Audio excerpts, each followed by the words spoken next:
وما أرسلناك إلا رحمة للعالمين.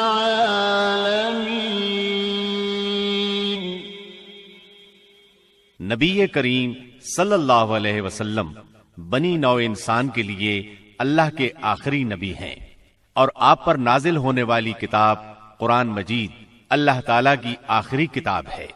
لہذا نبی کریم صلی اللہ علیہ وسلم کی پاکیزہ زندگی امت مسلمہ کے لیے تا قیامت واجب الاتباع، رشد و ہدایت کا ابدی سرچشمہ اور ذریعہ نجات ہے. لقد كان لكم في رسول الله أسوة حسنة. یقیناً رسول اللہ کی زندگی تمہارے لیے بہترین نمونہ ہے. لہذا رحمت للعالمین کی سیرت مطہرہ کا مطالعہ ہر مسلمان کی زندگی کا لازمی حصہ قرار پایا.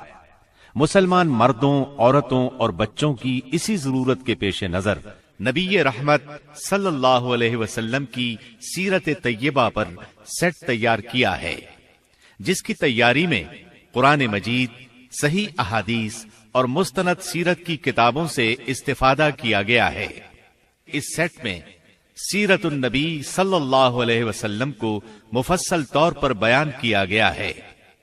نبی صلی اللہ علیہ وسلم کی زندگی کے تمام پہلو اور واقعات ترتیب وار، انتہائی دلچسپ انداز، خوبصورت آواز اور آسان الفاظ میں بیان کیے گئے ہیں. لیجیے سماعت فرمائیے رحمت للعالمین. سیرت نبوی کو مکمل طور پر بیان کرنا اس وقت تک ممکن نہیں جب تک اسلام سے پہلے اور بعد کے حالات کا تقابل نہ کیا جائے. اس لیے ہم اصل مضمون سے پہلے اسلام سے پہلے عرب کی کیفیت بیان کریں گے. عرب اقوام اور ان کی معاشرت کا نقشہ کھینچیں گے. پھر وہ حالات بیان کریں گے جن میں رسول اللہ صلی اللہ علیہ وسلم کی بعثت ہوئی. لفظ عرب کے لغوی معنی صحرا اور بیاب و گیاہ زمین کے ہیں. عہد قدیم سے یہ لفظ جزیرہ نمائے عرب اور اس میں بسنے والی قوموں پر بولا گیا ہے. عرب کے مغرب میں بحر احمر اور جزیرہ نمائے سینا ہے. مشرق میں خلیج عرب اور جنوبی عراق کا ایک بڑا حصہ ہے. جنوب میں بحر عرب ہے جو در حقیقت بحر ہند کا پھیلاؤ ہے. شمال میں ملک شام اور کسی قدر شمالی عراق ہے. ان میں سے بعض سرحدوں کے بارے میں اختلاف بھی ہے. کل رقبے کا اندازہ 10 لاکھ سے 13 لاکھ مربع میل تک کیا گیا ہے. نسلی اعتبار سے مورخین نے عرب اقوام کی 3 قسمیں قرار دی ہیں. نمبر 1، عرب بائدہ، یعنی وہ قدیم عرب قبائل اور قومیں جو بالکل ناپید ہو گئیں اور ان کے متعلق ضروری معلومات بھی دستیاب نہیں، مثلا عاد، سمود، تسم، جدیس، عمالقہ وغیرہ.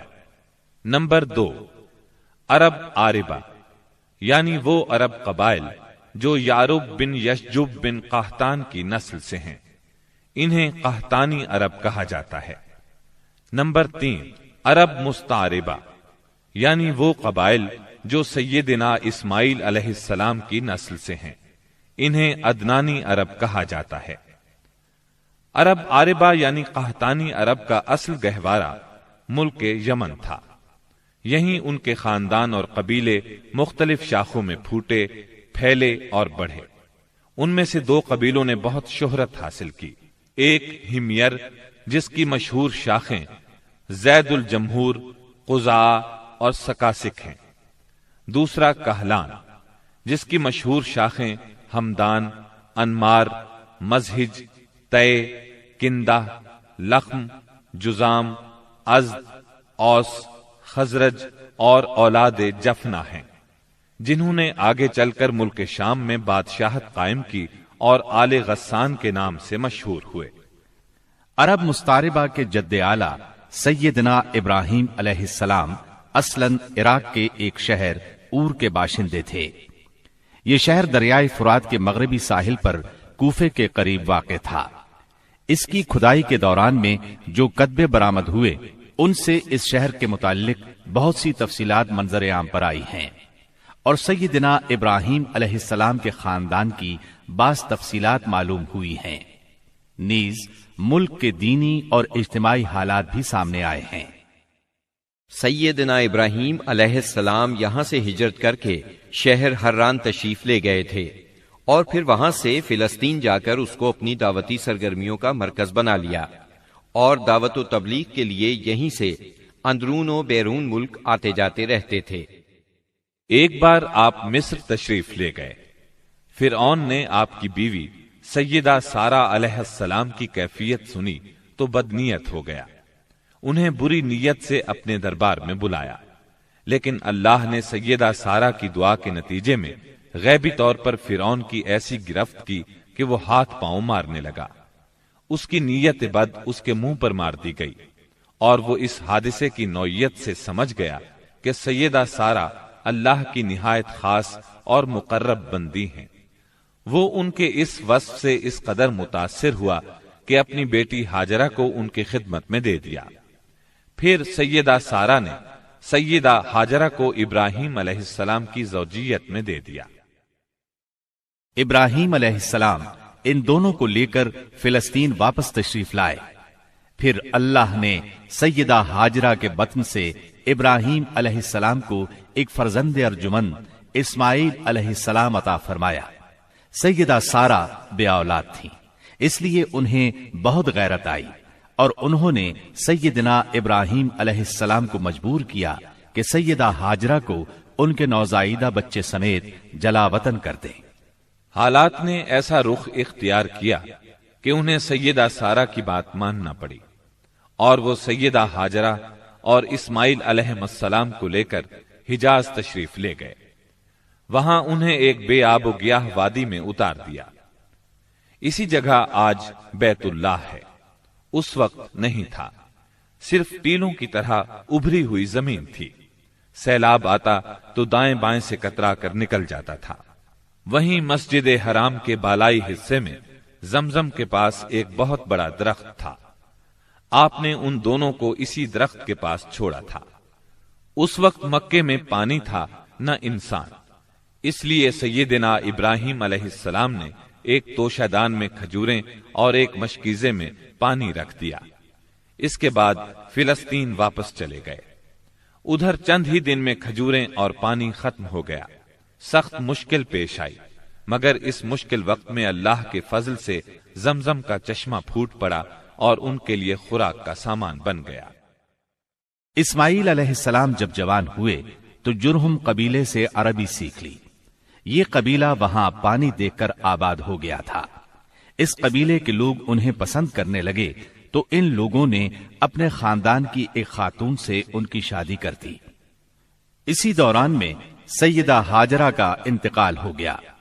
ادھر سیدنا ابراہیم علیہ السلام کو خیال آیا کہ اپنا ترکہ دیکھنا چاہیے، چنانچہ وہ مکہ معظمہ تشریف لے گئے، لیکن سیدنا اسماعیل علیہ السلام سے ملاقات نہ ہوئی۔ بہو سے حالات دریافت کیے، اس نے تنگ دستی کی شکایت کی۔ آپ نے وصیت کی کہ اسماعیل آئیں تو کہنا اپنے دروازے کی چوکھٹ بدل دیں۔ سیدنا اسماعیل علیہ السلام اس وصیت کا مطلب سمجھ گئے۔ انہوں نے بیوی کو طلاق دے دی اور ایک دوسری عورت سے شادی کر لی جو جرہم کے سردار مزاز بن عمرو کی صاحبزادی تھی۔ ان کی دوسری شادی کے بعد ایک بار پھر سیدنا ابراہیم علیہ السلام مکے تشریف لے گئے، مگر اس مرتبہ بھی سیدنا اسماعیل علیہ السلام سے ملاقات نہ ہو سکی۔ بہو سے حال پوچھا تو اس نے اللہ کی حمد و ثنا بیان کی۔ آپ نے وصیت کی کہ اسماعیل اپنے دروازے کی چوکھٹ برقرار رکھیں، اور فلسطین واپس ہو گئے۔ اللہ تعالی نے مزاز کی بیٹی سے اسماعیل علیہ السلام کو 12 بیٹے عطا فرمائے۔ ان 12 بیٹوں سے 12 قبیلے وجود میں آئے اور سب نے مکے ہی میں رہائش اختیار کی۔ ان کے حالات زمانے کی گرد میں دب کر رہ گئے۔ صرف نابت اور قیدار کی اولاد گمنامی سے محفوظ رہی۔ قیدار بن اسماعیل علیہ السلام کی نسل مکہ معظمہ ہی میں پھیلتی پھولتی رہی، یہاں تک کہ عدنان اور پھر ان کے بیٹے معد کا زمانہ آ گیا۔ عدنانی عرب کا سلسلہ نسب صحیح طور پر یہیں تک محفوظ ہے۔ عدنان نبی صلی اللہ علیہ وسلم کے سلسلہ نسب میں 21ویں پشت میں آتے ہیں۔ بہرحال معد کے بیٹے نزار سے کئی خاندان وجود میں آئے۔ دراصل نزار کے 4 بیٹے تھے اور ہر بیٹا ایک بڑے قبیلے کی بنیاد ثابت ہوا۔ چاروں کے نام یہ ہیں: ایاد، انمار، ربیہ اور مزر۔ ان میں سے آخری 2 قبیلوں کی شاخیں اور شاخوں کی شاخیں بہت زیادہ ہوئیں۔ چنانچہ ربیہ سے اسد بن ربیہ، انزا، عبد القیس، وائل، بکر، تغلب اور بنو حنیفہ وغیرہ وجود میں آئے۔ مزر کی اولاد 2 بڑے قبیلوں میں تقسیم ہوئی۔ نمبر 1 قیس اعلان بن مزر، نمبر 2 الیاس بن مزر۔ قیس اعلان سے بنو سلیم، بنو حوازن، بنو غطفان، غطفان سے ابس، زبیان، اشجع اور غنی بن عاصر کے قبائل وجود میں آئے۔ الیاس بن مزر سے تمیم بن مرہ، حزیل بن مدرکہ، بنو اسد بن خزیمہ اور کنانہ بن خزیمہ کے قبائل وجود میں آئے۔ پھر کنانہ سے قریش کا قبیلہ وجود میں آیا۔ یہ قبیلہ فہر بن مالک بن نضر بن کنانہ کی اولاد ہے۔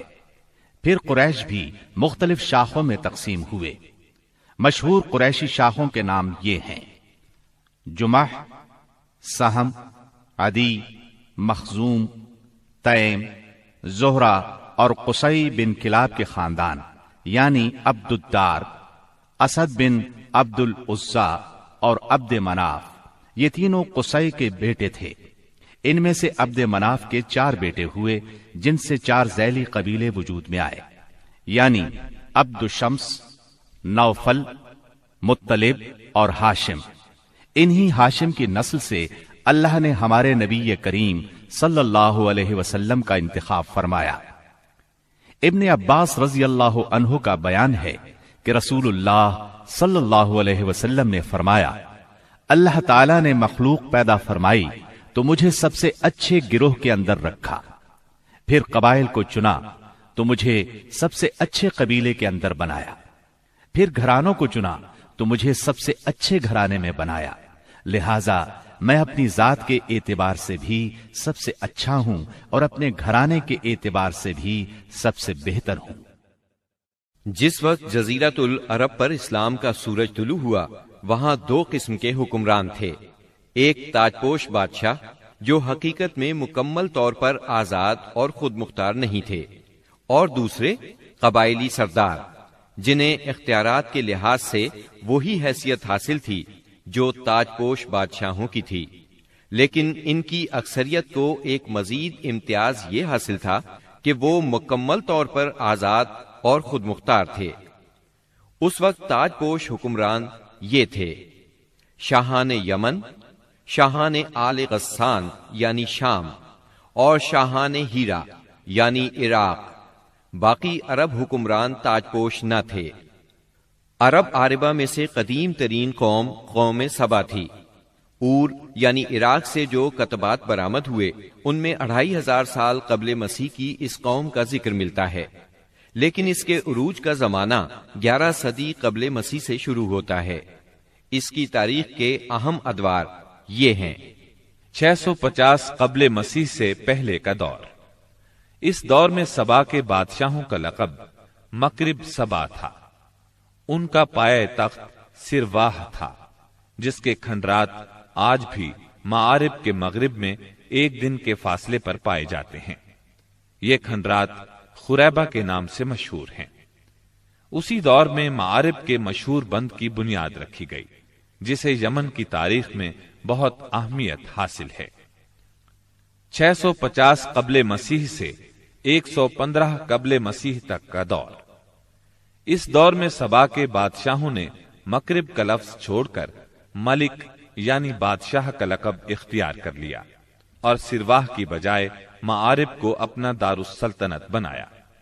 اس شہر کے کھنڈرات آج بھی صنعاء سے 60 میل مشرق میں پائے جاتے ہیں۔ 115 قبل مسیح سے 300 عیسوی تک کا دور۔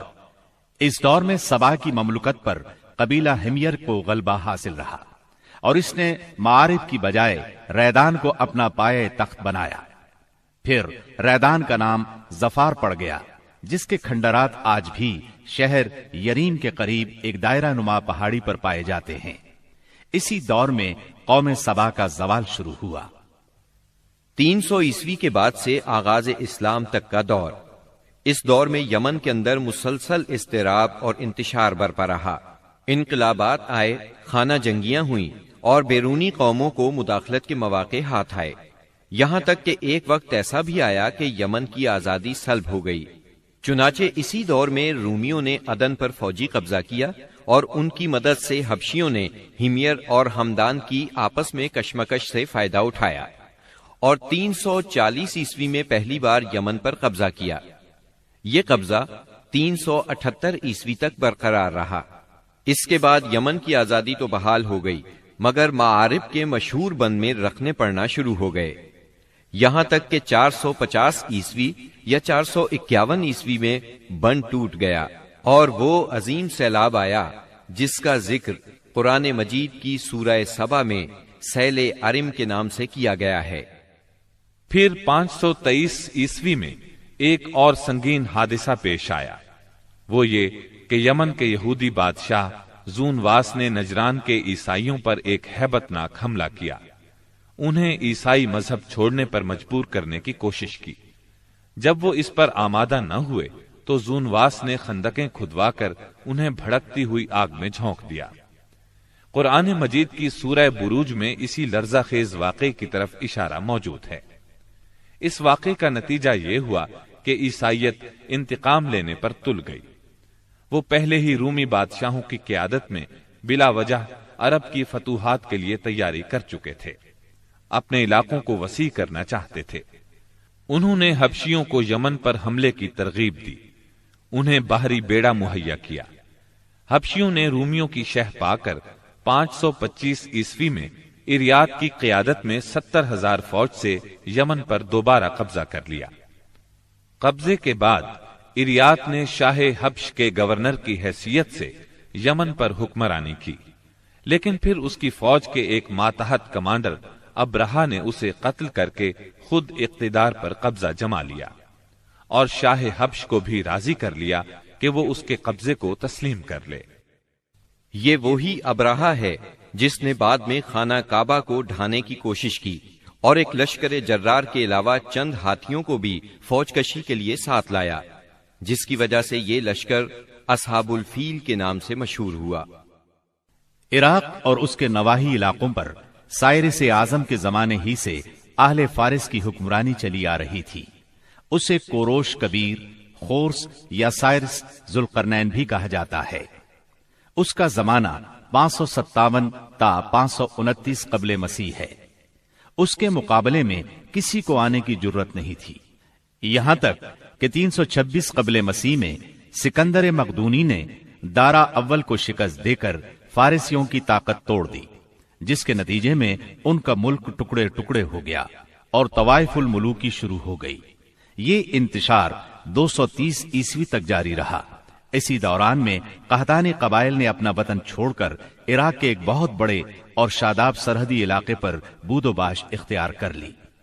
پھر عدنانی لوگ اپنا وطن چھوڑ کر اس طرف آئے، انہوں نے لڑ بھیڑ کر جزیرہ فراتیہ کے ایک حصے پر اپنا قبضہ جما لیا۔ ادھر 226 عیسوی میں اردشیر نے جب ساسانی حکومت کی داغ بیل ڈالی تو رفتہ رفتہ فارسیوں کی طاقت ایک بار پھر پلٹ آئی۔ اردشیر کے عہد میں حیرہ، بادیات العراق اور جزیرے کے ربیعی اور مزری قبائل پر جزیمت الوضاح کی حکمرانی تھی۔ شاہان حیرہ کے پاس فارسی فوج کی ایک یونٹ ہمیشہ رہا کرتی تھی، جس سے بادیہ نشین عرب باغیوں کی سرکوبی کا کام لیا جاتا تھا۔